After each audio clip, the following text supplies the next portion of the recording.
अस्सलाम वालेकुम dear students. आज हमारा टॉपिक ऑफ डिस्कशन है वायरस। इसमें हम स्टडी करने वाले हैं डिस्कवरी ऑफ वायरस को। तो कई सदियों पहले ल्यूइस पास्चर और रॉबर्ट कॉच, ये दो साइंसदान थे। इनका ये कहना था कि वायरस एक पॉइजनस एजेंट है, कोई भी पॉइजन से रिलेट करने वाली चीज़ है जो कि क्या काज करता है, डिजीज़ काज करता है और डेथ की वजह बनता है। लेकिन जो प्रेजेंट नोशन है वायरस के बारे में वो बिल्कुल मुख्तलिफ है। अब वायरस को जाना जाता है कि ये न्यूक्लिक एसिड का वो पार्टिकल है जिसके बाहर एक प्रोटीन कोट मौजूद होता है और ये अपने उस लिविंग सेल के अंदर खुद की रिप्रोडक्शन करता है, जिसके अंदर ये एंटर होता है और बदले में उसी लिविंग सेल को ये हार्म करता है। उसके अंदर बहुत सी डिजीज़ काज करता है, जैसा कि influenza, hepatitis, smallpox and AIDS वगैरह। अब इसकी एक मिसाल लेते हैं हम बैक्टीरियल वायरस की, जिसको हम कहते हैं bacteriophage virus.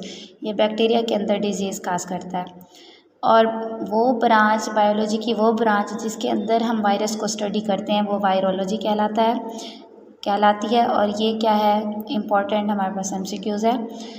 Next, the word virus जो है ये एक लैटिन वर्ड से निकला है जिसे हम कहते हैं वैनम। एक लैटिन वर्ड वैनम से निकला है जिसका मतलब होता है पॉइजनस फ्लूइड, कोई भी ऐसा फ्लूइड जो जहरीला हो। और इसको हम ये भी कह सकते हैं कि ऐसा नॉन सेलुलर इन्फेक्शियस एंटिटीज़ हैं जिसके अंदर कोई सेल नहीं होता और ये इन्फेक्शियस काज करती हैं और इनके अंदर आरएनए या डीएनए पाया जाता है। नॉर्मली इनके बाहर एक प्रोटीन कोट होता है, प्रोटीनेशियस कोट होता है और ये सिर्फ लिविंग सेल्स के अंदर ही रेप्लिकेट करते हैं, खुद की रिप्रोडक्शन लिविंग सेल के अंदर करते हैं। वायरस के अंदर कोई खुद की बायोसिंथेटिक मशीनरी नहीं होती, तो ये क्या करते हैं, जिस होस्ट के अंदर एंटर होते हैं उसी की बायोसिंथेटिक मशीनरी को ये यूज़ करते हैं और फिर अपने आप को दूसरे सेल्स के अंदर ट्रांसफ़र भी कर सकते हैं।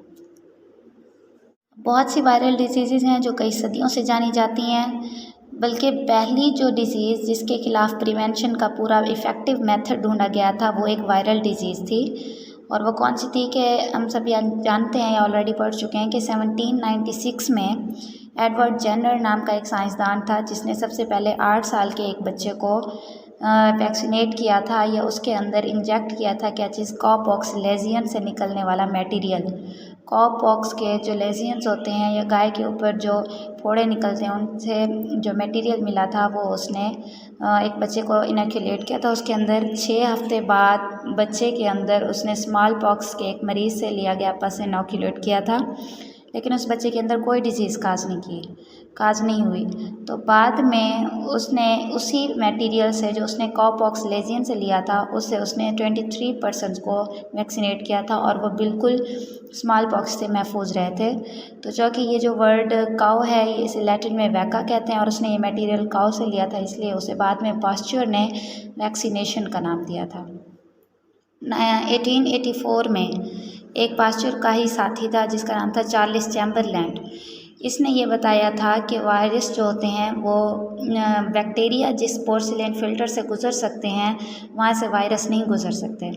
तो उसने ये कैसे किया था, उसने ये देखा था कि रेबीज़ काज करने वाले जो एजेंट्स होते हैं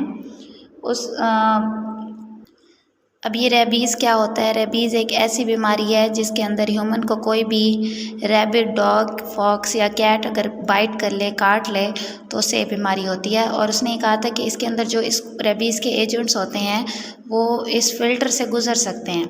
तो उस वक्त जो था, जो वर्ड वायरस था वो किसी भी जहरीली चीज़ को ज़ाहिर करने के लिए यूज़ किया जाता था। तो उसने उसे कहा था कि ये क्या है, फ़िल्टरेबल वायरसेस हैं, यानी जे फ़िल्टर हो सकते हैं। उस वक्त 1892 में एवानोस्की ने एक ऐसा एजेंट डिस्कवर किया था जो टोबैको मोज़ेक डिजीज़ काज करता है और उसने कहा था कि ये फ़िल्टरेबल है। उसने ये कैसे किया था कि उसने एक इन्फेक्टेड प्लांट को, टोबैको मोज़ेक डिजीज़ के इन्फेक्टेड प्लांट को लिया और उसके मटेरियल को फ़िल्टर किया और वहाँ से बैक्टीरिया को रिमूव कर लिया। अब वो जो फ़िल्टर्ड मटेरियल उसके पास मिला उसने उसे एक हेल्दी प्लांट में ट्रांसफ़र किया।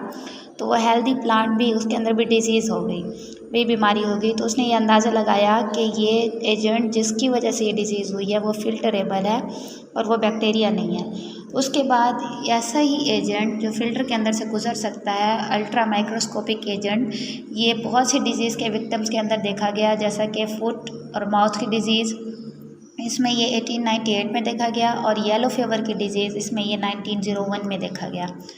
अब इन फिल्टरेबल एजेंट्स को सबसे पहले 1935 में प्योरीफाई किया गया था, जब स्टैनले ने टोबैको मोज़ेक वायरस को क्रिस्टलाइज कर लिया था, वो इस चीज़ में कामयाब हो गया था। उसके बाद इन पार्टिकल्स की एनालिसिस की गई, इनके ऊपर काम किया गया और इसके बाद ये पता चला कि इनके अंदर सिर्फ न्यूक्लिक एसिड और प्रोटीन होती है और इस तरह की इनकी केमिकल कंपोजिशन भी बिल्कुल सिंपल होती है। तो आज हमारा इसकी डिस्कवरी का सारा प्रोसेस कंप्लीट हो गया है, सारा टॉपिक हमने कंप्लीट कर लिया है। नेक्स्ट हम स्ट्रक्चर ऑफ वायरस को अपने नेक्स्ट लेक्चर में पढ़ेंगे। अल्लाह हाफिज़।